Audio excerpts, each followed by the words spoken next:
दोस्तों आप सबका बहुत बहुत स्वागत है। तो दोस्तों हमारे क्लास 12th केमिस्ट्री में अणु संख्या गुणधर्म चल रहे थे, ठीक है। और अणु संख्या गुणधर्मों को हमने क्या होता है ये पढ़ लिया था बहुत अच्छे से, और ये कितने प्रकार की होती है ये सब चीजें हमने बहुत अच्छे से कंप्लीट कर ली थी, ठीक है। तो अभी तक आपने नहीं देखा तो आप जाइए वीडियो के डिस्क्रिप्शन में, आप लिंक दी है, या फिर आप चैनल की प्लेलिस्ट में जाओ, चैनल की प्लेलिस्ट में सभी वीडियोस क्रम से मिल जाएंगी। जल्दी से कंप्लीट कर लो मेरे भाई, ठीक है। तो आज हम इन अणु संख्या गुणधर्म 4 थे, इन अणु संख्या गुणधर्मों को हम पढ़ेंगे एक एक करके, ठीक है। तो आज हम पढ़ेंगे पहला अणु संख्या गुणधर्म जो कि हमारा है वाष्पदाम्य अवनमन या आपेक्षिक अवनमन। क्या बोला इसने? वाष्पदाम्य अवनमन या आपेक्षिक अवनमन। ये हम आज की वीडियो में कंप्लीट करेंगे पूरा। इसका व्यंजक भी होता है, व्यंजक भी हम कंप्लीट करेंगे, ठीक है। चलो तो दोस्तों आपको इतना तो पता ही है कि जो वाष्पदाब होता है, इस वाष्पदाब को हम पी से व्यक्त करते हैं। किससे व्यक्त करते हैं? पी से। तो वाष्पदाब को पी से। अब यदि यही वाष्पदाब विलायक का हुआ तो विलायक के लिए क्या लिख देते हैं हम? ए, क्योंकि विलायक होता है हमारा ए और वाष्पदाब हमारा पी है, तो ये विलायक का वाष्पदाब। और यदि इसी को हमें शुद्ध विलायक के लिए लागू करना है तो शुद्ध विलायक क्या होता है? जैसे जल, ठीक है। तो शुद्ध विलायक के लिए हम यहां पर क्या लगा देते हैं? 0। तो ये P0। और विलायक का लिखना है तो ये शुद्ध विलायक का वाष्पदाब।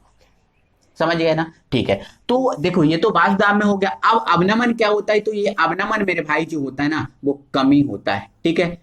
इस कमी को ही हम क्या बोलते हैं? अवनमन। जैसे मान के चलो पहले जो वाष्पदाब था वो 100 था। कितना था? 100।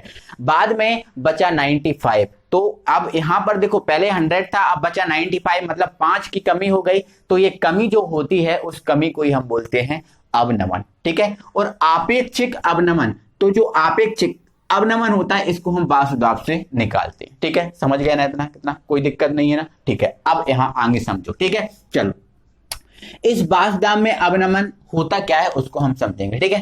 तो मेरे भाई क्या होता है? जैसे शुद्ध विलायक क्या होता है? जैसे जल, शुद्ध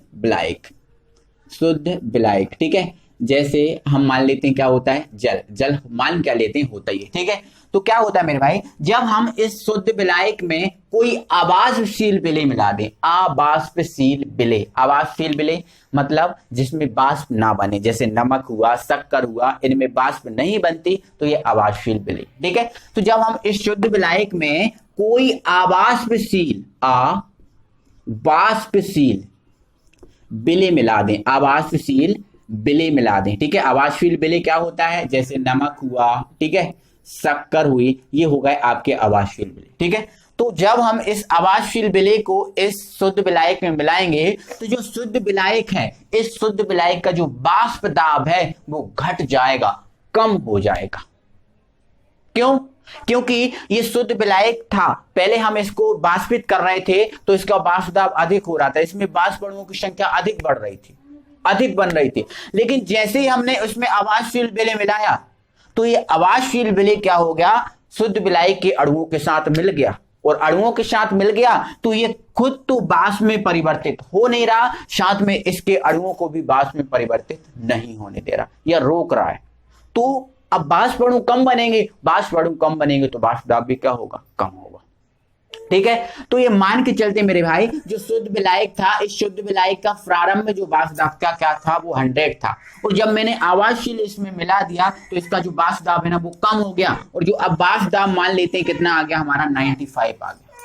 पहले 100 था, अब आ गया 95, मतलब वाष्पदाब में यहां पर आपको क्या दिख रही है? कमी। तो जो कमी दिख रही है इस कमी को ही हम क्या बोलेंगे? वाष्पदाब में अवनमन। समझे ना कोई? तो मेरे भाई अब हम इसकी परिभाषा पे बात कर लेंगे। देखो क्या है परिभाषा। जब शुद्ध विलायक में अवाष्पशील विलेय पदार्थ मिला दिया जाता है तो बने विलयन के वाष्पदाब में कमी हो जाती है, इस कमी को ही वाष्पदाब में अवनमन कहते हैं। समझ में आया? देखो जब इस शुद्ध विलायक में अवाष्पशील विलेय मिलाएंगे, मतलब विलायक में विलेय मिलाएंगे तो क्या बन जाएगा? विलयन बन जाएगा। तो जो विलयन बनेगा उस विलयन के वाष्पदाब में क्या हो जाएगी? कमी हो जाएगी। क्यों? क्योंकि इसमें अवाष्पशील विलेय मिला दिया तो कमी हो गई, जो कमी निकलेगी वही कमी कहलाएगी वाष्पदाब में अवनमन। क्लियर हुआ ना, ठीक है। जैसे मान के चलो शुद्ध विलायक का वाष्पदाब प्रारंभ में कितना था, 100 था, और जो विलयन बना है उसके वाष्पदाब अब अंत में कितना आया, जब अवश्य विलय मिला दिया तो 95। तो यहाँ से कमी कितने की निकल गई आपको, जो 5 की जो कमी है वो ये वाष्पदाब में अवनमन है, ठीक है। अब इसको व्यक्त करते हैं, किससे व्यक्त करते हैं ये पता करना है, ठीक है। तो देखो शुद्ध विलायक है, इस शुद्ध विलायक का जो वाष्पदाब क्या होता है, Phe0A, क्या होता है, Phe0A, है ना। अब इसमें आवाजशील विलय मिला दिया तो क्या बन गया, विलयन, ठीक है। तो विलयन जो है, विलयन का वाष्पदाब क्या होता है, P होता है, क्या होता है, P, ठीक है। अब हमें अवनमन निकालना है, ठीक है, कमी निकालना है। तो कमी कैसे निकालते हैं, बड़े में से छोटे को घटा के। ये देखो ये बड़ा है और ये छोटा है, ठीक है। तो बड़ा ये है आपका Phe0A, ठीक है, और छोटा ये है, मतलब ये, ठीक है। तो इस बड़े में से यदि छोटे को निकाल देंगे, घटा देंगे, तो वाष्पदाब में अवनमन या कमी निकल जाएगी। तो ये आपकी जो है ना वाष्पदाब में अवनमन या कमी है, ठीक है। मतलब जो वाष्पदाब में अवनमन है इसको हम P0A माइनस P से व्यक्त करते हैं, इतना आपको ध्यान रखना है, ये लाइन भी आपको लिखना है, ठीक है। वाष्पदाब में अवनमन को Phe0A माइनस P से व्यक्त करते हैं, इतना क्लियर हुआ, कोई प्रॉब्लम नहीं है, ठीक है। आगे बढ़ जाएं, चलो बढ़ते हैं आगे, ठीक है। और आगे बढ़ के हम अब ये समझेंगे कि आपेक्षिक अवनमन क्या होता है। आपेक्षिक जो अवनमन है एक क्या होता है, अब हम इस चीज को समझेंगे। देखो वाष्पदाब में अवनमन है, इसे हम किससे व्यक्त करते हैं, Phe0A माइनस P से व्यक्त करते हैं, ठीक है। तो वाष्पदाब में अवनमन एवं शुद्ध विलायक के वाष्पदाब, ये आपका शुद्ध विलायक का वाष्पदाब है, ठीक है। तो वाष्पदाब में अवनमन एवं शुद्ध विलायक के वाष्पदाब का जो अनुपात बनता है, ये जो अनुपात बना है, इसी अनुपात को हम बोलते हैं आपेक्षिक अवनमन।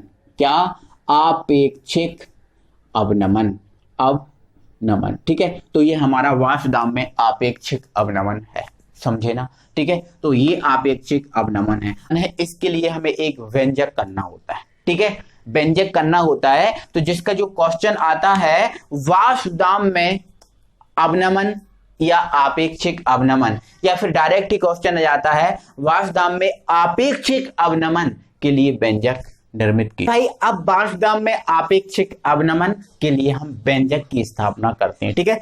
तो मेरे भाई वाष्पदाब में आपेक्षिक अवनमन मतलब आपको P0A माइनस PA वटे P0A, ठीक है, यही होता है ना वाष्पदाब में आपेक्षिक अवनमन। मतलब आपको इस सूत्र की जो है ना आपको स्थापना करनी है, ठीक है। चलो तो मेरे भाई वाष्पदाब में आपेक्षिक अवनमन के लिए आपको व्यंजक निर्मित करना है, इस सूत्र की स्थापना करनी है। तो इसके लिए आपको राउल्ट नियम की हेल्प लेनी पड़ेगी, ठीक है। तो आपको लिखना होगा राउल्ट नियम से, ठीक है, राउल्ट नियम से, ठीक है। अब मेरे भाई जो राउल्ट नियम होता है वो क्या होता है, तो आपने पढ़ रखा है, आपने बहुत अच्छे से सीखा, मैंने आपको सिखाया, ठीक है। तो आपने अभी तक नहीं देखा तो जाइए चैनल की प्लेलिस्ट में और इनको देख लीजिए, ठीक है, या फिर आई बटन पर इसका जो लिंक आ रहा है आप बिल्कुल जाकर देख लो, ठीक है, ओके। चलो तो राउल्ट नियम क्या होता है मेरे भाई, राउल्ट नियम होता है, राउल्ट नियम, एक सेकेंड, ठीक है, Pha बराबर Phe0A डॉट XA, ये राउल्ट नियम होता है। यही हमने इसका जो फाइनल व्यंजक है ना राउल्ट नियम में निकाला था, तो हमें यही लगाना है, ठीक है। अब इसको आप क्या कीजिए, इसको आप समीकरण नंबर 1 दे दीजिए, ठीक है। अब इसमें हमें मेरे भाई करना क्या है, जो एक्स ए आपको दिख रहा है इस एक्स ए की वैल्यू आपको निकालनी है, ओके। अब एक्स ए की वैल्यू, एक्स ए क्या है, एक्स ए है विलायक का मोल प्रभाज, विलायक का मोल प्रभाज, और मोल प्रभाज आपने सीख के रखा है, मैंने आपको पढ़ाया। जो मोल प्रभाज होता है, इस मोल प्रभाज हमने सब कुछ सीख लिया, ठीक है। इस मोल प्रभाज के अनुसार क्या होता है, या फिर हम लिख देंगे यहां पर, हम जानते हैं, हम जानते हैं, हम क्या जानते हैं, हमने मोल प्रभाज पढ़ा था। हम मोल प्रभाज में ये जानते हैं कि जो XA होता है और जो XB होता है उसकी वैल्यू जो होती है ना वो 1 होती है। मतलब विलायक के मोल प्रभाज और जो विलेय के मोल प्रभाज होते हैं, इन दोनों का जो योग होता है वो 1 होता है, ये होता है, ठीक है। अब हमें इसमें क्या चाहिए, XA, तो आप क्या कीजिए, यहां से XA की वैल्यू निकालिए, तो इसको आप इधर ले जाएंगे, तो XA जाके निकलेगा हमारा 1 माइनस XB, इसको इस तरफ ले जाएंगे तो प्लस है तो माइनस का हो जाएगा, तो ये हमारी हो जाएगी ना एक्स ए की वैल्यू हो जाएगी। क्लियर है, कोई प्रॉब्लम नहीं है।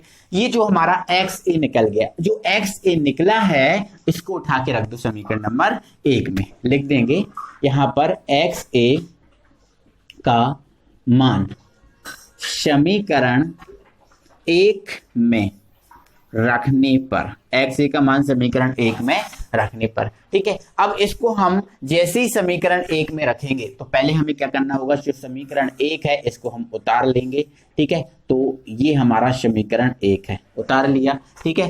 एक्स ए की जो वैल्यू है उसको उठा के रख दो, तो ये हमारा फी ए तो सेम रहेगा, ये हमारा रहेगा फी 0 ए, और एक्स ए की वैल्यू क्या है हमारी 1 माइनस एक्स बी, मतलब ये 1 और ये माइनस का एक्स बी। कोई दिक्कत है, ये हमारी वैल्यू निकल गई है ना, ठीक है। अब आपको आगे क्या करना है, आगे आपको करना है जो पी ए है इस पी ए का अंदर मल्टीप्लाई करना, मतलब 1 के साथ और एक्स बी के साथ, ठीक है। तो ये हमारा पी ए है, ठीक है।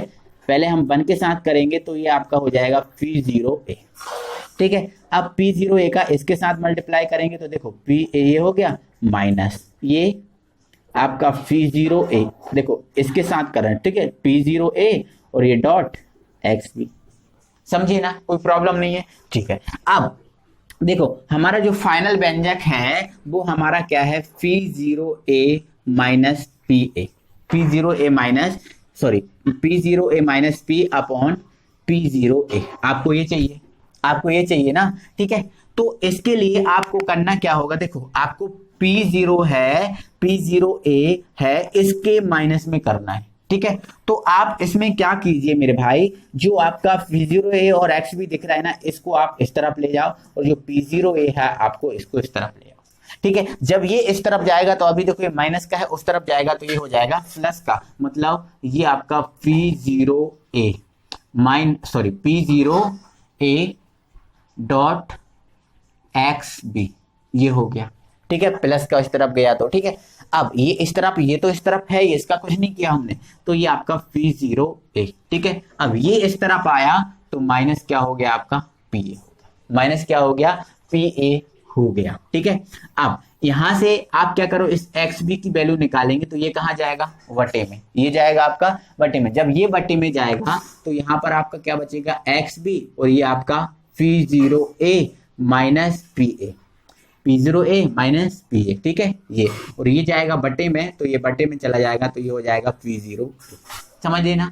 तो ये मेरे भाई है, यही वास्तव में आपेक्षिक अवनमन है। लेकिन सर आप कहोगे कि सर हमने तो ये व्यंजक निकाला नहीं था, हमने तो ये निकाला था sir P0 A minus P और ये P0 A, हमने तो सर ये निकाला था, ये निकाला था ना, ये प्रॉब्लम जा रही है। तो मेरे भाई जो यहाँ पर पी ए है, जो आपको पी ए दिख रहा है ना, ये आपका विलयन का वाष्पदाब है, ठीक है, विलयन का वाष्पदाब है, ठीक है, विलयन का वाष्पदाब है हमारा, ठीक है। अब ये विलयन का वाष्पदाब है, तो विलयन का वाष्पदाब तो क्या होता है सर, पी होता है, मतलब मेरे भाई जो पी ए है वो विलयन का वाष्पदाब है, और विलयन का वाष्पदाब क्या होता है पी, मतलब इसकी जगह आप क्या रख सकते हो, पी रख सकते हो, ठीक है। जब इसकी जगह आप पी रख दोगे तो ये हो जाएगा P0 A minus P upon P0 A।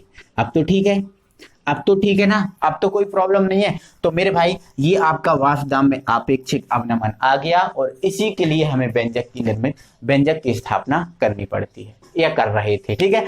तो मतलब जो वाष्पदाब में जो आपेक्षिक अवनमन है ये क्या है, ये विलेय है, और ये मूल प्रभाज, मतलब ये विलेय के मूल प्रभाज है, विलेय के मूल प्रभाज है। मतलब जो वाष्पदाब में जो आपेक्षिक अवनमन आपका जो निकला है ये विलेय के मूल प्रभाज के बराबर होता है।